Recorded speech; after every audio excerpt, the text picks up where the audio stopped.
Good afternoon, everybody. Okay. Tomorrow, President Biden will travel to areas impacted by the recent extreme weather in California. Stops include the Santa Clara and Santa Cruz counties, where storms have caused severe floods and landslides. During these stops, the president will meet with first responders, state and local officials, and communities impacted by the devastation, survey recovery efforts, and assess what additional federal support is needed. FEMA Administrator Deanne Criswell will travel with the president, and while in California, the president will be joined by Governor Newsom and other elected officials. The president has been closely monitoring the situation in California over the past several weeks and is being regularly briefed by his Homeland Security team. Throughout this time, he has remained in close touch with the governor and also local officials on the ground. As you all saw, President Biden approved Governor Newsom's request for an expedited major disaster declaration Saturday evening, providing federal support for debris removal, emergency protective measures, and individual assistance to survey whose homes have been damaged or destroyed by the storm. And we have over 500 FEMA and other federal personnel have already deployed to California to support response and recovery operations and are working side by side with the state to ensure all needs are indeed met on the ground. This Sunday, the White House will commemorate what would have been the 50th anniversary of Roe v. Wade. Vice President Harris will travel to Florida to deliver a major address on the fight for women across America to have access to reproductive care and make their own health care decisions.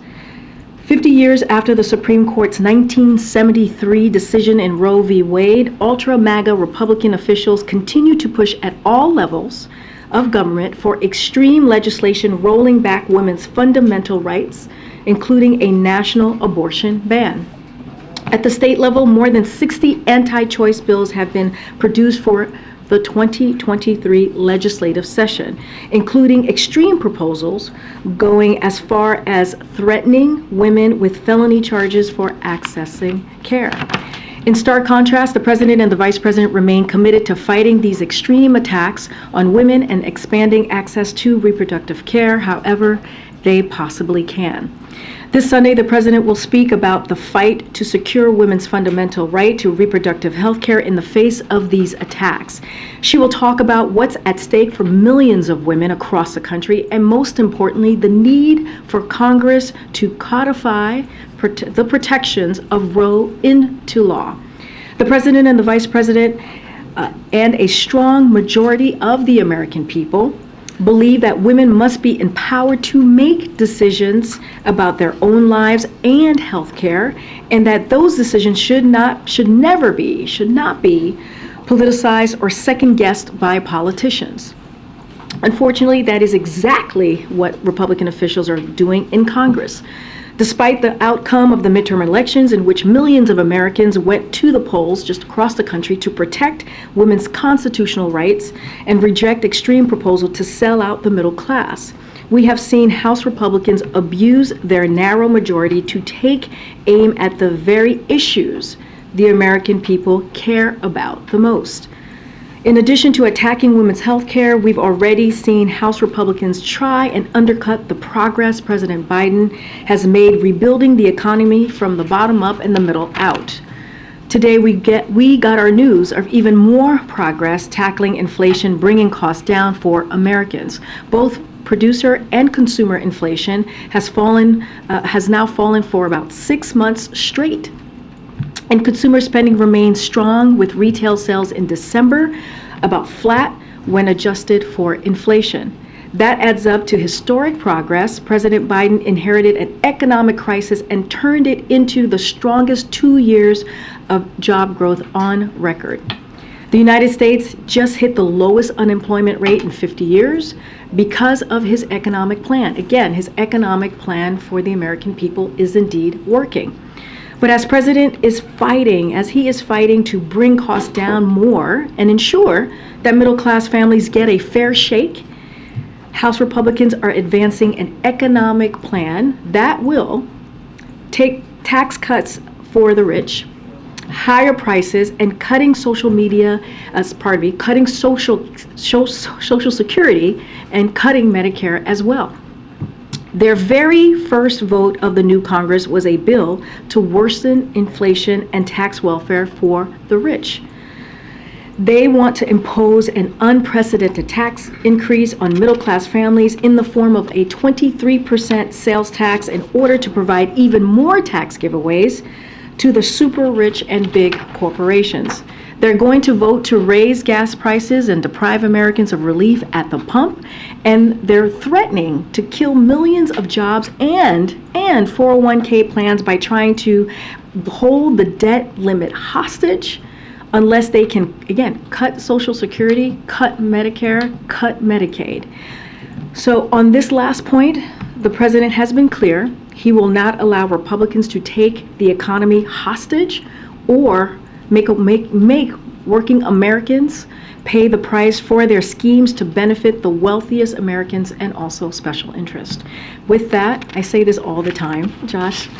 I haven't seen you in a long time. And you always tell me you've been here. Okay, hi, good to see you, Josh. Go ahead, kick us off, please. Given everything you just laid out with regard to House Republicans, what has the White House seen or heard from House Republicans that gives you confidence that we can avoid a default? Look, we've been very, very clear, and I'll say this again. Let me first say this part, that after the midterm elections, the president was very clear. After we saw a historic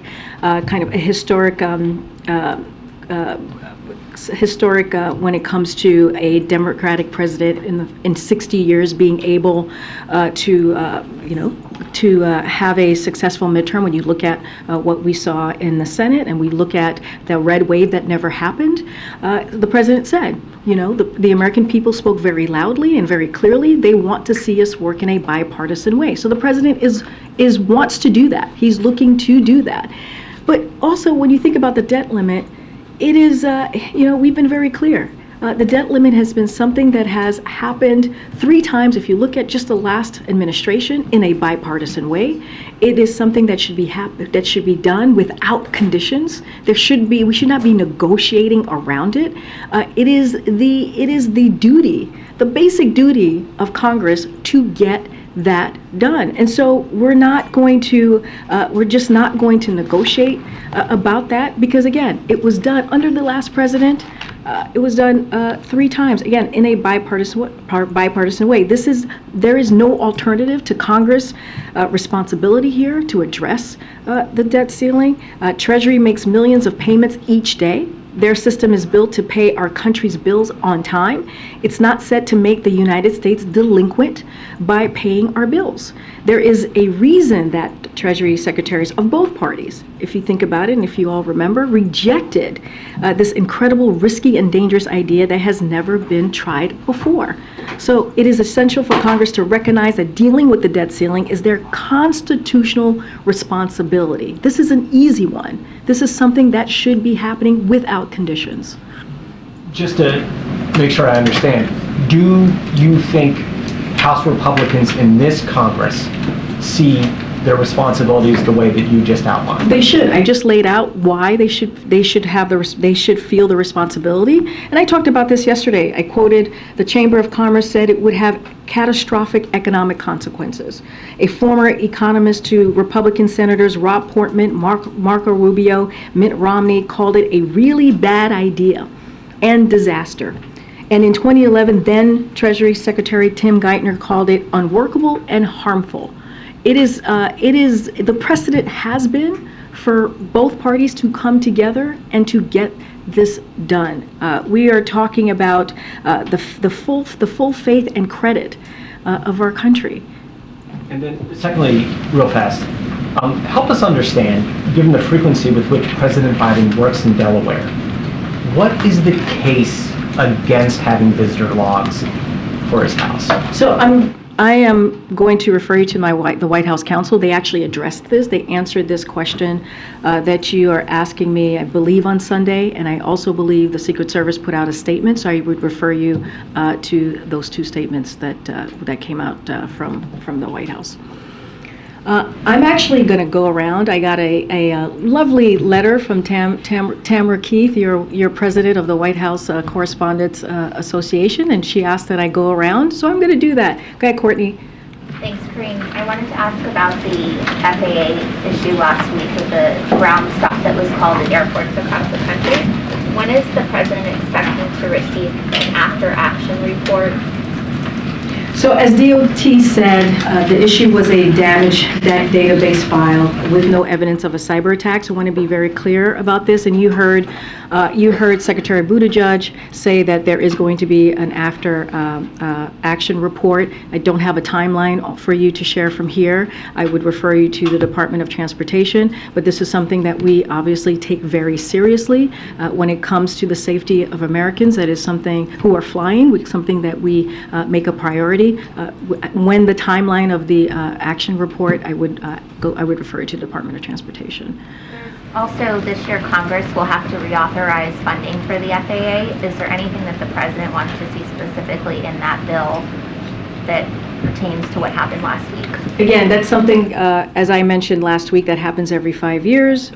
This is the time that we're going to see Congress act on this. Don't have anything to share on specifics. Again, as you know, this is something, as I just mentioned, when it comes to the safety of American people, this is something that is a priority for us. We want to get to the bottom of what occurred just days ago, not too long ago. I don't have any specifics on the action that Congress is going to take. I'm going to go way to the back. Go ahead, Wes? Owen, sorry, Owen. I'm so sorry. That's my bad. Sorry, Owen. Hi, Karine. Good afternoon. Thank you. I'd like to turn your attention to Nigeria. Just a few days ago, an absolutely horrific story. A Catholic priest in his rectory early Sunday morning was literally burned to death. Bandits burned the rectory, and today, as a matter of fact, Pope Francis asked the world to pray for Father Isaac Achi. Question one, two questions here. One, will the Biden administration forcefully condemn acts of violence against Christians in Nigeria? So let me just say we are saddened by the senseless killing. We have seen the reports, and we certainly are saddened by that. We are monitoring the situation as information develops. And so we hope the Nigerian authorities will quickly bring the perpetrators to justice. And of course, we condemn violence of any kind. And so that is something that you've heard me say many times from this podium, and that is something that we will continue to condemn. Just to follow up on that, how many more Nigerian priests have to be so brutally murdered before Nigeria is placed back on the countries of particular concern list, the State Department's list? Mm-hmm. That is something I would refer you to the State Department about, that particular list. Go ahead, Niels. Thank you. On this question that was the debt limit, which was a lot of the talk in here, the last couple of days, is there any way that the president would be willing, if the president meets with congressional leadership on other matters between now and when Secretary Yellen says we'll reach the default point, will he entertain discussions at all during meetings that may be on some unrelated topic with members of Congress about debt limit negotiations, or will he just sort of say, no, we're not going to do this, we'll discuss the topic at hand, but we won't talk about negotiating over the debt limit? So let me be clear, I don't have a meeting with leaders to read out at this time or to announce, but we've been really clear, there will not be any negotiations over the debt ceiling. We will not do that. It is their constitutional duty. You think about how Congress has dealt with the debt ceiling for the past several decades. It is their responsibility, their constitutional responsibility to act. And so, but more broadly speaking, at the start of this new Congress, I've mentioned this before and I'll mention it again, we're reaching out to all members from both sides of the aisle, so they make sure that they know who to reach out to when it comes to the Office of Legislative Affairs, so that we continue to build those relationships. Again, in the past, there has been bipartisan cooperation to address the debt ceiling, and that's how it should be. It should not be used as a political football. That is not how we should be moving forward here. Our outreach is deliberate to ensure Congress knows that the debt ceiling must be addressed, again, without conditions. But always, I'm not going to read out any specific meetings or any, don't have anything else to read out about the president meeting with leadership. Can I just follow up on something that Courtney just asked, actually? Senator Schumer says that the FAA administrator nomination is going to be a priority in the coming weeks. Are there, and I understand that's a priority for the president as well, do you have any other priority nominations that you would like Senator Schumer and the Senate Democrats to take up first? So let me just say, we certainly welcome and appreciate Senator Schumer's supportive comments this weekend, as you just mentioned, and look forward to working together to confirm Phil Washington specifically as FAA administrator. Let me just add that FAA, as I just said to Courtney, is a key agency with crucial safety mandate, and the president has nominated an experienced, qualified candidate who currently runs one of the busiest airports in the world to lead the agency. And so we will continue to work with Senator Schumer, Senator Cantwell, and others to seek the swift confirmation. So clearly that is important to us. Look, we're going to continue to, as I talk about the swift confirmation, not just of the FAA administrator, but many other crucial, high qualified nominees to serve across the administration, and we will be renominating a number of officials in the upcoming weeks. And when we have updates to share, we certainly will share that. Okay, go ahead, Tia. Go ahead, Tia.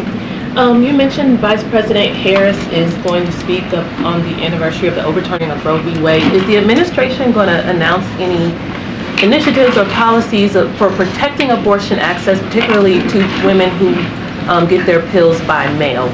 So let me just say the administration has taken actions with our limited authorities to expand access to care.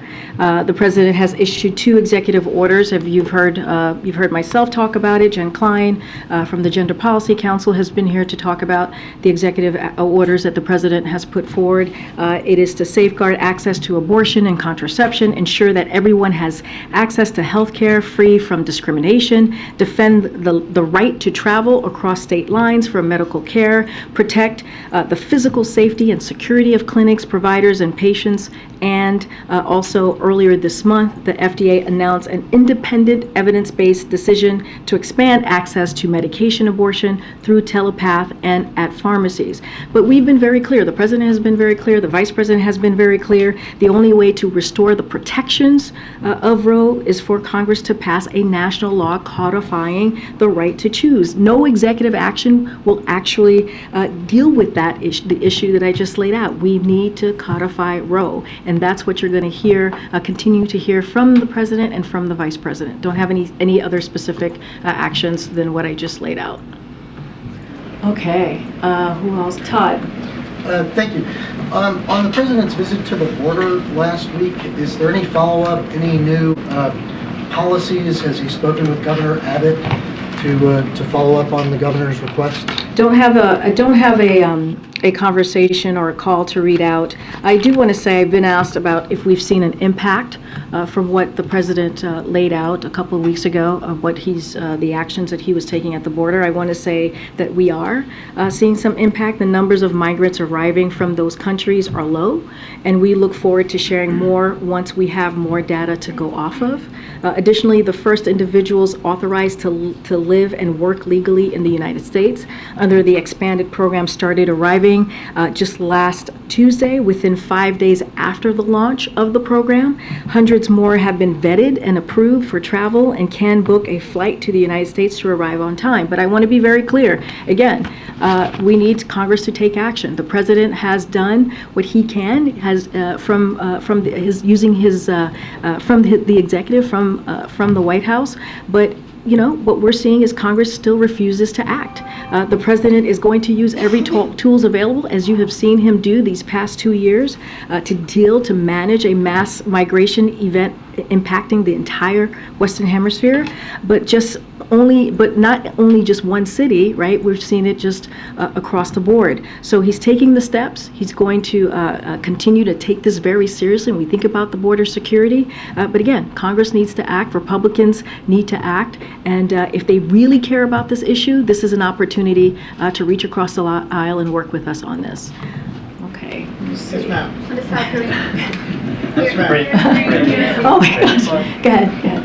Thank you, Karine. I want to reference an interview that President Biden did in mid-September with 60 Minutes. And in that interview, he chided former President Trump for having in his possession classified documents. He called it irresponsible.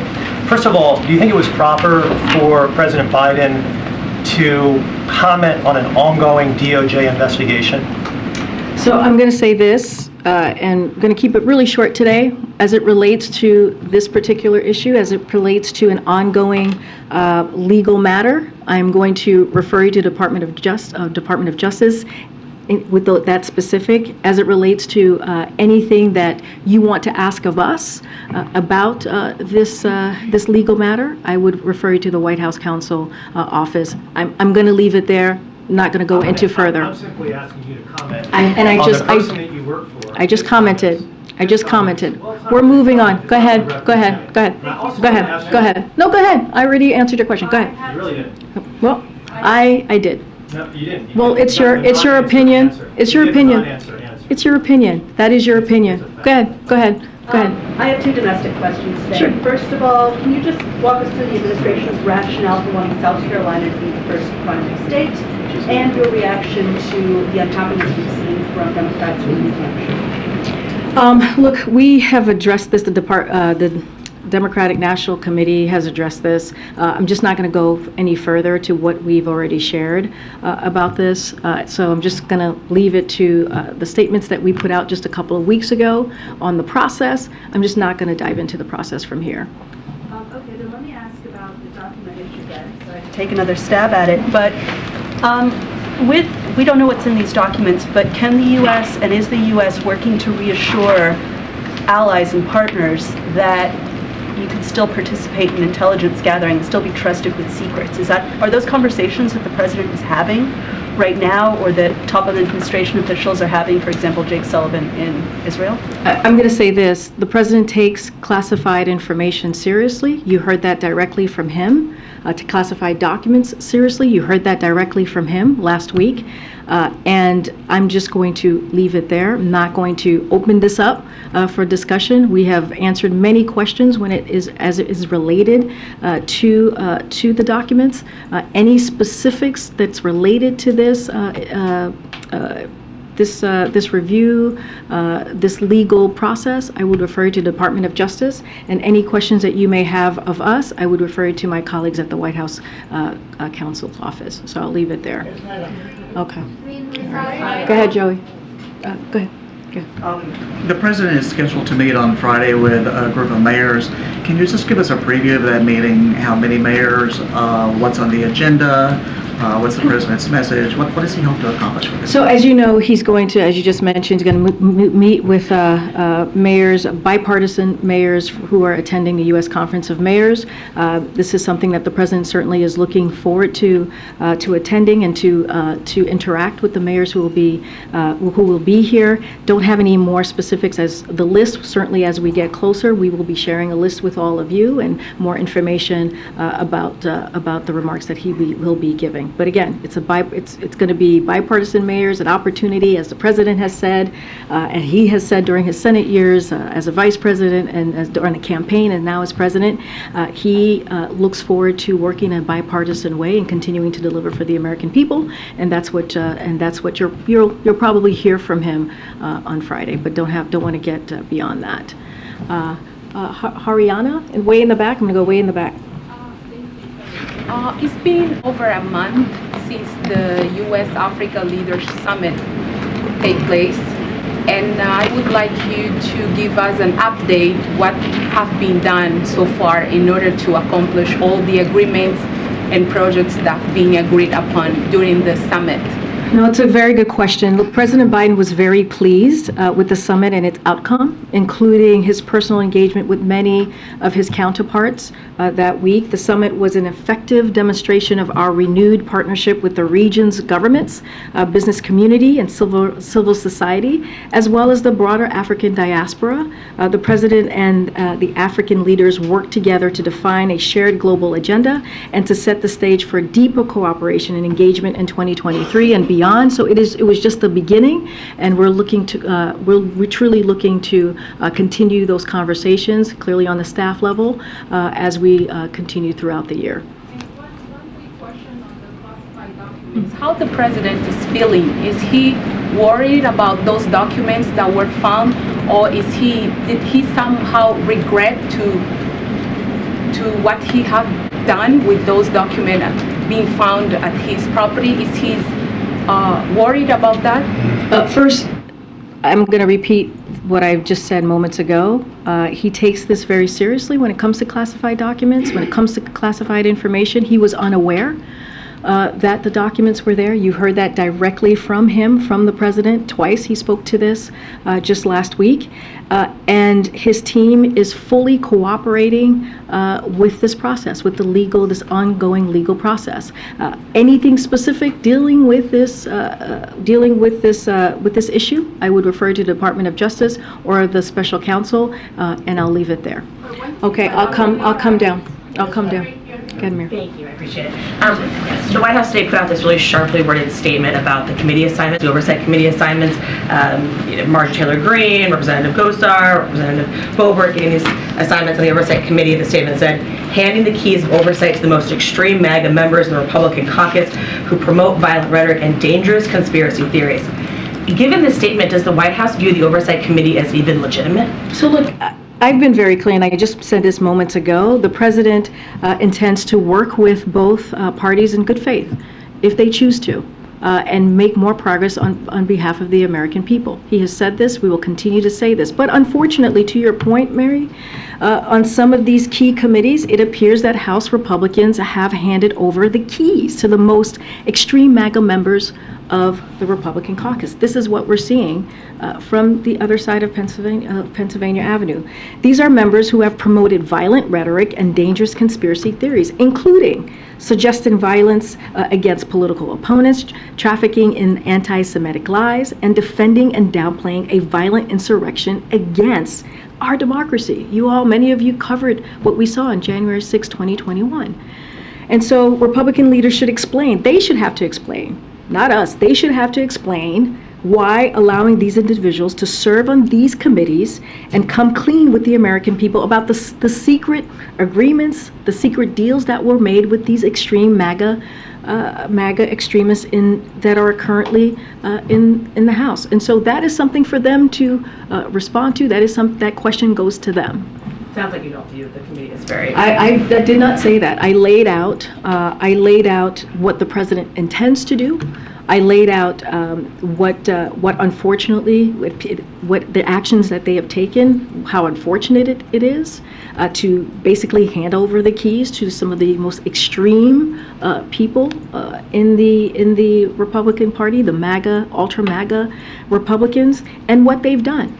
But it is not for me to answer that question. It is for them to answer why is it that they chose to move in that direction. And can I just follow up what you just said earlier about the president being surprised the documents were even there? That he said multiple times, you've said again, he was unaware that these classified documents were even in his garage, in his residence. Given that you could actually just be surprised that documents were there, does that suggest to you, to this White House, that reform is needed? There needs to be changes for how classified documents are tracked through the U.S. government. I'm not in a position to talk about reform or how this process should go forward. What I will say is this is something that's being reviewed by the Department of Justice. I would refer you to them. I would refer you to the special counsel. I'm just not going to go any further than that. Okay, go ahead. Ariel. Thank you so much. I would have two questions. One is Ukraine, one on the economy. On Ukraine, the Wall Street Journal and the German newspapers, the Deutsche Zeitung, are now reporting that the Germans won't provide tanks for Ukraine unless the US does exactly the same. So this seems to be a kind of deadlock situation here. What's the administration doing about it? So I was asked this question yesterday. When it comes to the U.S., we're in constant communication with Ukraine, and will continue to provide them with what they need as they defend themselves against Russian aggression and against this brutal war that we have seen from Russia for almost a year now. But I don't have any new announcements to share of any types of security assistance to preview. Look, when it comes to other countries, the president believes that each country should make their own sovereign decisions on what steps of security assistance and what kinds of equipment they are able to provide Ukraine, as again, Ukraine defends itself against Russian aggression. So, for instance, we welcome Germany's recent announcement that they will send infantry fighting vehicles and a Patriot missiles battery system to Ukraine. We also support the decision by the UK over the weekend to send Challenger tanks to Ukraine. And we have seen incredible solidarity by nations around the world to support Ukraine.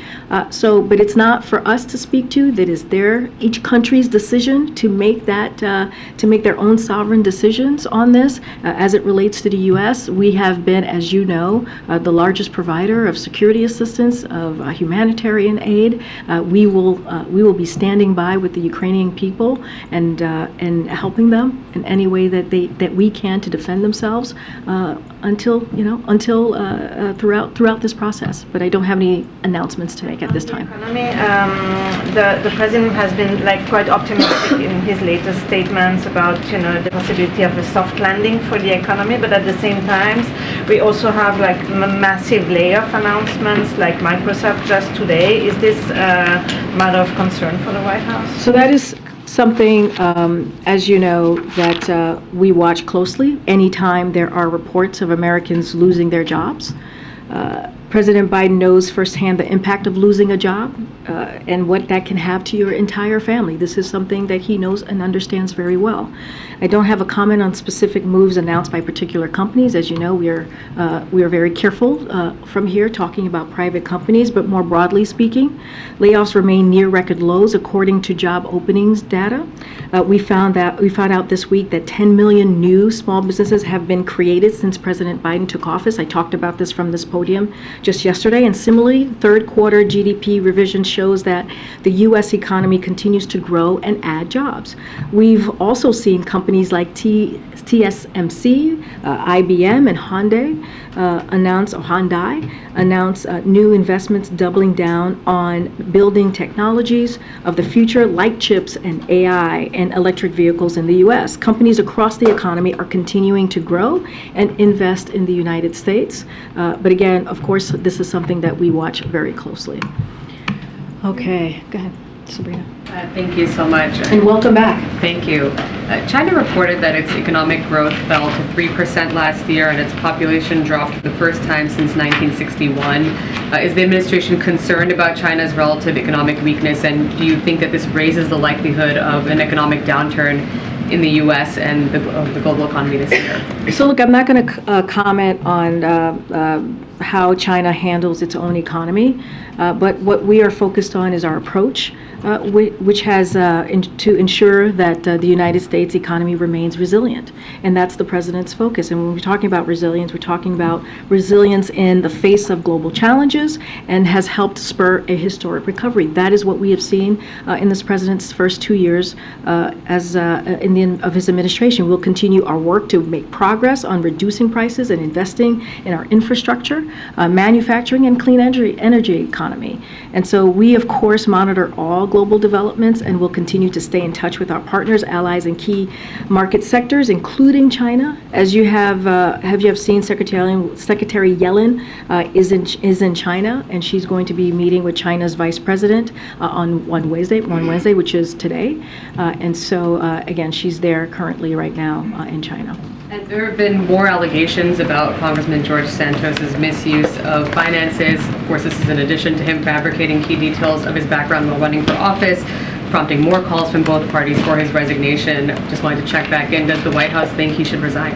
So look, we've said this before, and I think I said it the probably the first few days of this new Congress and this new year, which is it is up to the Republican conference who have to decide what they owe the American people. It is their decision to make on what it means, what they see as it relates to the terms of standards and service. They have to decide that. It is their conference. He's part of their conference, clearly. But sadly, we have seen that they feel they owe the American people when it comes to standards by the actions that they have taken on this particular individual. Look, just looking at the committee that he has been assigned to when it comes to Biden's economic plan, and when it comes to the announcement that I made yesterday, when it comes to small business, we have seen a business application with over 10 million new small businesses created under this leadership. And so the president takes that very seriously. He takes making sure that we're building an economy from the bottom up, the middle out, very seriously. And you see that in every part of his policies and every economic policy that he pushes forward. But again, this is up to the Republican conference to show what they think they owe the American people. So it's their decision to make. Thank you, Karine. Just a quick follow-up on the economy and job cuts. Amazon announced 18,000 job cuts today. Microsoft announced 10,000 job cuts today. All these thousands of job cuts are coming on top of tens of thousands of jobs being cut across the tech sector and across sectors in corporate America. Obviously, the White House and the administration, like you just pointed out a couple of minutes ago, still believes the economy is resilient, does not expect it to slip into a recession. But as we talk about mass layoffs and as the White House continues to point a strong economy and overall recovery in the labor market, how do you expect some of these numbers and some of these statistics to impact that recovery in the coming months? So let me just be clear, when you talk about recession and you talk about what we're seeing currently with the economy, these are the data points, right? The data points are showing that this is not what we see, what the economy is currently, to pre-recession or recession. I mean, that is what the experts are saying as well, and that's what the data points are proving. With CPI today, the PPI today, we're seeing that inflation is actually indeed moderating. And a lot of that is connected to the president's economic policies. And so that is something that we're going to continue to highlight. We're going to continue to point to the data, not just our words, but that's what the data is showing. Look, again, as I mentioned to your colleague, I'm not going to comment specifically on what's currently happening with particular companies, with private companies. Clearly, we're closely monitoring. But like I said, the layoffs remain near record lows according to the job openings data. Again, looking at the data, looking at the numbers. We found out, again, I talked about the small businesses, 10 million new small businesses have been created since the president took office. That matters. Those data points also matter. The third quarter GDP revision shows that the U.S. economy continues to grow and add jobs. So that's what I will point you to in answering your question as I just laid out. But again, we are seeing we're seeing the president's economic policy actually working, and I think that's important as well. Is there more work to do? Always more work to do, and you hear that from us as well. So no immediate concern from these tens of thousands of What I'm saying is we're going to cross-border- closely monitor this, or we are always keeping an eye on these things, but these are private companies that are making decisions, and we're just not going to comment. And a quick one on China, if I may. You were talking about Secretary Yellen. Treasury announced today that she's planning to go to China. Secretary of State is planning to go to China. The president met with Xi in Bali in November. Clearly, there is sort of momentum in some sort of rebuilding of ties between the two nations. Going forward this year, should we expect the administration and the White House to perhaps tone down its rhetoric against China and really focus on rebuilding the relationship between the two I think we've been economies? very clear on our approach with China. That hasn't changed. We're looking for a competition, right? That's how we see our relationship with China. That hasn't changed. It's not going to change when the president walked into the administration in 2021, and certainly not going to change in 2023. Go ahead, Karen. I actually have an answer for you on the question you asked me yesterday. So I said I would just say yes. Okay, if you have a response. This is the New Mexico, I believe, right? Yes. Okay, yes. so the allegations here are horrifying and shocking, and it's a miracle that no one was hurt.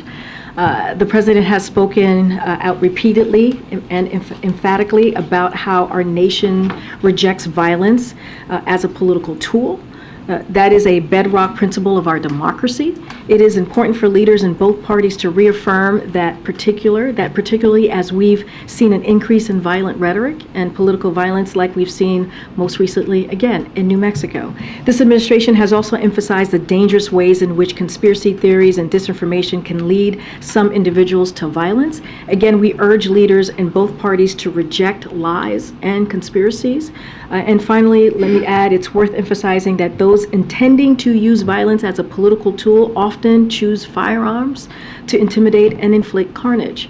And so that is why this administration has made strides to address firearms, but also has urged more to be done against it's horrifying and shocking, and we're just glad that no one was hurt in this event. And if I can also ask you, I had asked you last Friday, and I know that there was a formal request from the WHCA to have Richard Sauber come to the briefing and take questions. To follow up on that, would you commit to having the White House counsel come here and take questions? That is something that I would refer you to the White House counsel's office. They have been engaged with all of you. I know, again, they did a 45-minute call with many of, if not you, many of your colleagues. Somebody here had said 30 minutes, but it was not. It was actually 45 minutes. They miscounted. And so that was important. They will continue to engage with all of you. And so again, I would refer you to the White House counsel's office on this, and any specifics to the ongoing legal matter, I would refer you to the Department of Justice. Did you pass along the request? I'm happy to pass it along. Thank you, Karine. I have two questions, one on NATO, one on Belarus. There's an impasse between Sweden, Finland, and Turkey over Ankara's demands related to Sweden's and Finland's NATO accession.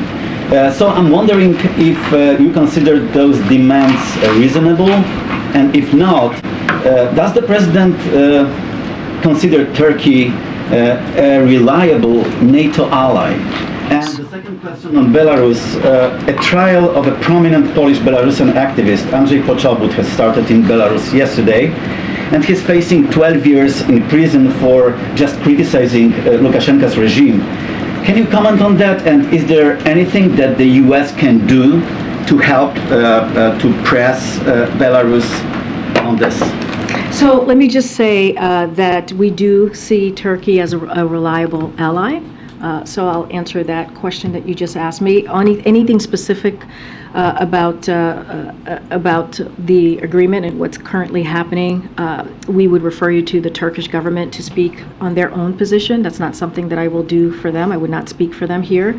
What I can say is that we have been a strong supporter of Finland and Sweden's applications for NATO membership and worked with the Senate to move quickly to ratify their applications. You all were here and saw Finland and Sweden's leadership here with the president not too long ago. We have welcomed the rapid ratifications by our allies, and we urge all remaining allies to complete their own ratification process as quickly as possible. To your question about Belarus, so we condemn the regime's blatant attempts to intimidate and harass peaceful protesters, members of the democratic oppositions, journalists, unionists, activists, human rights defenders, and ordinary Belarusians.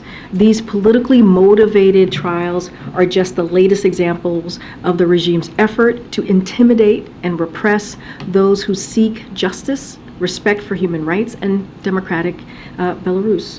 And a democratic Belarus, I should say. To respond to these human rights abuses, the State Department recently took action to impose visa restrictions on 25 individuals for their involvement in undermining Belarus's democracy. The U.S., the United States, stands firmly with Belarusian people and their democratic aspirations. I'm going to keep going. Thank you, Karine.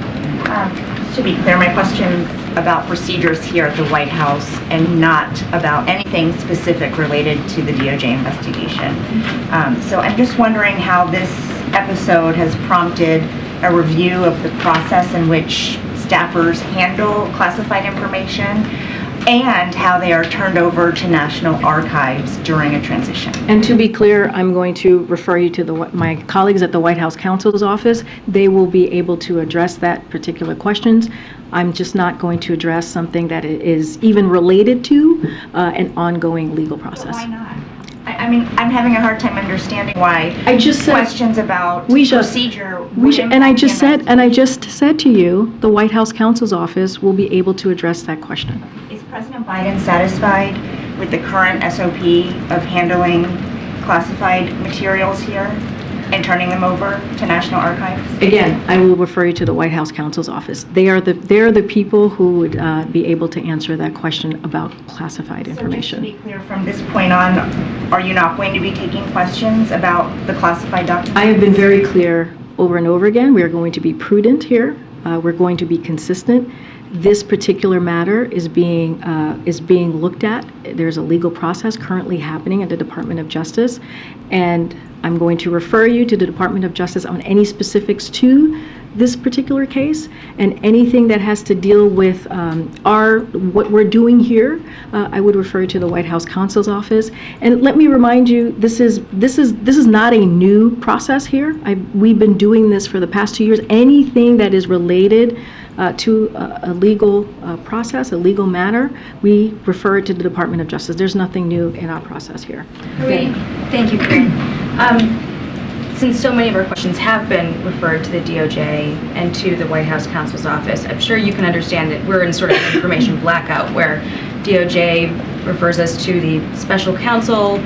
They're not holding any briefings. White House Counsel refers us to DOJ. So if you are not able to talk about this from the podium, would you invite a DOJ official to take our questions here to the briefing? No, you would have to go to the Department of Justice. That is not, this is a legal matter that is currently happening at the Department of Justice. And the President has been very, very clear when it comes to these types of legal matters, when it comes to investigations, he's not going to interfere. He wants to make sure that we give back the independence that the Department of Justice should have when it comes to these types of investigations. So certainly would not be bringing them here. So I would refer you to the Department of Justice. I was just very clear. If you have any questions, I would refer you to the White House Counsel's Office. They did a call for 45 minutes yesterday, speaking to many of you. I believe there were more than 200 people on that call. And so I would refer you to my colleagues at the White House Counsel's Office. We're just not getting a lot of questions. Go ahead. Sorry, but on questions that you should be able to answer here that shouldn't have to go to any other agency or entity, can you tell us if there's any sort of assessment that has been planned or launched to determine if national security has been jeopardized at all? Again, that's for the Department of Justice. Why is it a DOJ question? And let's be clear, it's not your decision to make on what I can or can't answer from here. What I am telling you is that we are respecting the process. We are being prudent from here. There is an investigation currently happening. And when there are investigations that are happening that the DOJ is currently reviewing or looking at, we have been very consistent to say that you need to go to the Department of Justice. Are they working with NSC or with any other intelligence agency? Again, I would refer you. It's very clear. I just laid out. There should be no confusion here. There is a legal process happening, and I would refer you to the Department of Justice. Okay, go ahead, Peter. Can I just follow up on that? We've all reached out to the Department of Justice. A law enforcement official tells NBC News the Justice Department has not told the White House that it cannot talk about the facts underlying the special counsel investigation into classified documents. So trusting you've received that same information, understanding the desire to be prudent, then why can't you speak about the underlying facts? We've been very clear when it comes to even underlying facts, when it comes to specifics, when it comes to something that is under the purview, that the Department of Justice is looking at, especially legal matters, investigations, we do not comment from here, Peter. That has been consistent. So we've been that very consistent. Bob Bauer, who represents the president's personal attorney over the weekend, said that one of the reasons why, and Ian Sams, your colleague who speaks on behalf of the special counsel at the White House, spoke to this in some form yesterday. But he said one of the reasons why they shouldn't reveal further details right now was regular ongoing public disclosures also pose the risk that as further information develops, answers provided on this periodic basis may be incomplete. When the White House did release a statement, the president spoke out on January 9th. the risk of incompletion was a function of the White House's decision not to share all the information it knew, in fact, because we knew on November 2nd, and the first discovery was made. We knew the second discovery was made on December 20th. So there's a risk of incompletion, but will you concede that it's the White House that has been incomplete in its provision of information when it did choose to speak out publicly on January 9th? My colleague actually dealt with this question on the call yesterday on the White House counsel's He made office. the same point As about the risk of you, incompletion. and I would refer you to the White House counsel's office. Then then is the White House having any conversations internally about finding someone, much the same way John Kirby has spoken on behalf of national security issues at this podium as your colleague, as their representative? Is there someone, is the White House in talks right now to find someone either outside the White House or internally who can speak on behalf of the White House representing the special counsel office within the White House from this podium, or any of those talks? I would refer you to the White House counsel's office. Well, but you're the communications, I you run the would- communications, so I'm asking about you as a communications matter, playing any part of those conversations existing. Peter, you have spoken to my colleague who did, again, a 45-minute call with all of you, answering questions about... If you would acknowledge it's on background, though, Karine, not on the record until the call ends, that means the American people can't see it in public. So we're asking, will there be a representative who would speak on camera and see it in public? But the call was indeed, he was quoted, it was in papers, it was on networks. Correct, but because they can't witness it happening live, Americans don't get the same transparency into this back and forth. I'm asking, is the White House having a conversation? Peter, This is just with respect. You guys brought John Kirby in. I'm asking if that conversation exists. The fact that he spoke to all of you reporters who report on this, and then you all reported on it back to the American people, I believe that is transparency. I believe that he shared information, he answered your questions that you believe that the American people wanted to hear, and he answered those questions. So my And question he took 45 minutes to do that. For Anything else that you have on this, Peter, I would refer you to the White House counsel. Peter, I'm not, we just went back. So just the question is, Peter, are you having a conversation about adding a member to the staff to speak publicly on this? Peter, I actually just answered that question. I said we have someone currently, So that right? means no. We have someone currently who answered your questions for 45 minutes on a call and took your questions. Yes. Took your questions about this particular issue. Correct. He will continue to do that. He will continue to engage with all of you, right, on this issue, on this legal process that's currently happening from the White House counsel's office. After that, Peter, I don't have anything else to share. Go ahead. Go ahead. Last question. On the debt limit, I know that the White House says that you're not going to negotiate with Republicans on sort of, concessions or anything tied to it. Does that mean that the White House, the president, is dissuading other Democrats on the Hill from engaging in those conversations and those negotiations with Republicans? What we've been very clear about is that in the last administration, the debt ceiling was dealt with 3 times in a bipartisan way. And so that's what the president wants to see. It is their constitutional duty for Congress to deal with this issue. And again, it's been done in a bipartisan way, and we should not put the full faith and credit of our country and take it hostage, right? We should not do that. And so that's what we've been very clear about. It's been done in a bipartisan way the last 3 times under the last administration, and that's what we want to see. So just to be clear, if Democrats and Republicans in a bipartisan way reach an understanding, reach an agreement as it relates to the debt limit, the president would accept that? We've been very clear. There should not be any negotiations around here. We should not be stepping around dealing with the debt ceiling. We've been incredibly clear here. This is an issue that is a constant, the basic duties of Congress to take care of, to handle. And so we're going to continue to say that. We're going to be very clear. It should be done without conditions. Thank you, everybody. President Biden prepared for response to be legacy with